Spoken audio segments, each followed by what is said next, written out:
সবাইকে ইউনিক স্কুলে স্বাগত জানাচ্ছি। আজকে আমরা আলোচনা করব বাংলা দ্বিতীয় পত্রের বৈদ্যুতিন চিঠি ও আবেদনপত্র কিভাবে লিখতে হয় তার নিয়ম সম্পর্কে। চলো আমরা শুরু করি। প্রথমে আমি তোমাদের জন্য নিয়েছি একটি বৈদ্যুতিন চিঠি অর্থাৎ ইমেল।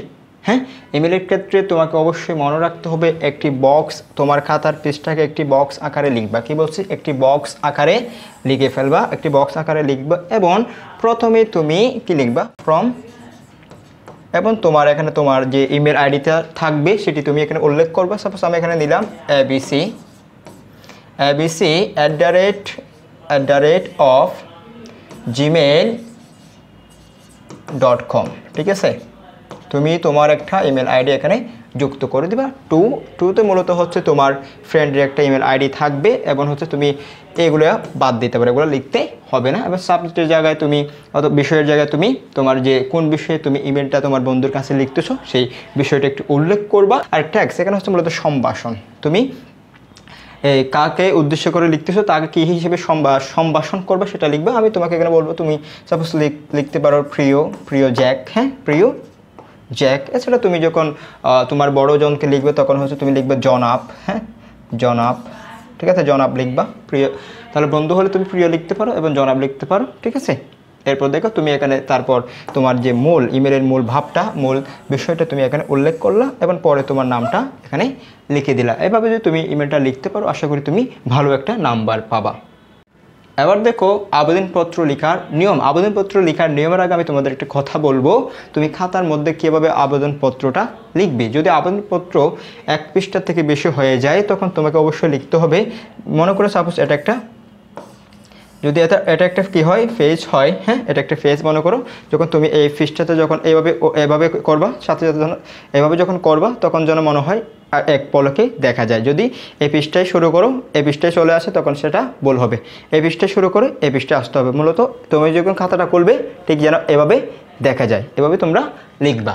দেখো এই এটা হচ্ছে সাধারণ একটা আবেদনপত্র। যে আবেদনপত্র তোমরা অনেক আগে থেকে লিখে আসতেছো। যখন স্কুল চুরি করতে তখন বলতে আমি অসুস্থ ছিলাম স্যার, আসতে পারিনি, এরকম একটা প্রতিবেদন আবেদনপত্র লিখে দিতা।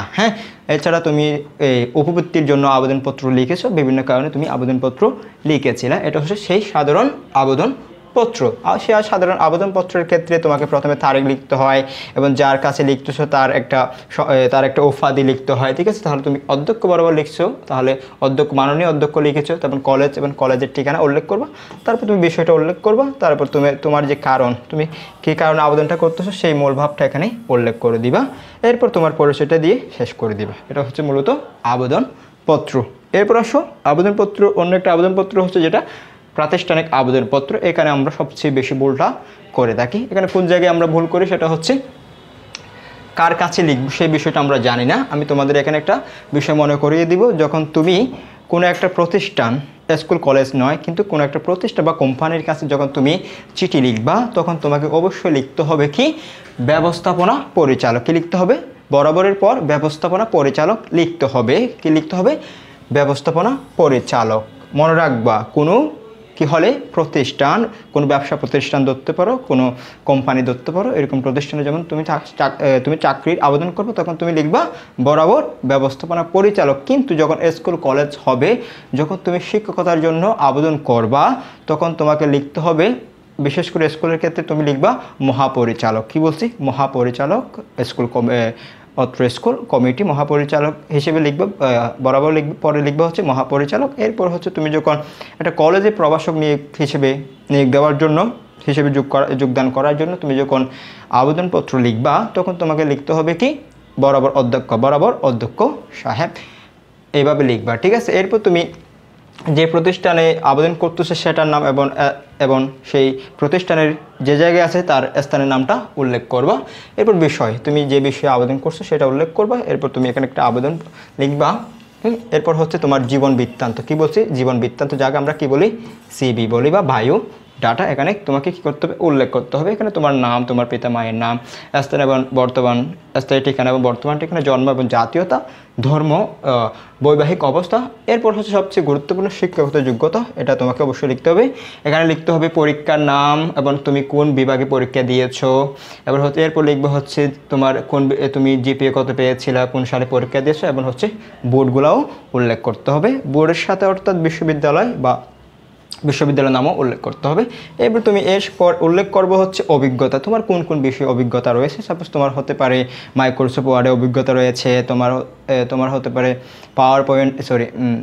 ফটোশপ অভিজ্ঞতা রয়েছে, ঠিক আছে, তারপর গ্রাফিক্সে অভিজ্ঞতা রয়েছে। এই বিষয়গুলো তুমি এখানে কি করতে পারো, যুক্ত করতে পারো। তোমার হয়তো কোনো একটা কোম্পানি তুমি এর আগে অনেক বছর চাকরি করছো, সেই জিনিসটা এখানে উল্লেখ করতে পারো। এরপর আসতেছে তোমার একটা নাম এখানে উল্লেখ করে দিবা, হ্যাঁ, বিনীত নিবেদক ক, তোমার নাম জসিম করিম দিয়ে দিবা।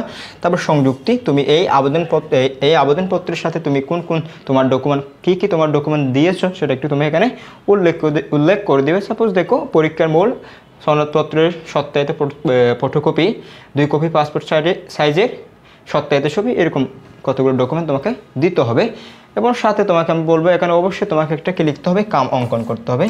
কি অঙ্কন করতে হবে, কাম অঙ্কন করতে হবে, ঠিক আছে, কাম অঙ্কন করতে হবে। ডাক টিকিট প্রাপক, ঠিক আছে, এখানে কাম অঙ্কন করে তোমার এবং প্রাপকের পরিচয়টা তুমি একটু উল্লেখ করে দিয়ে দিবা।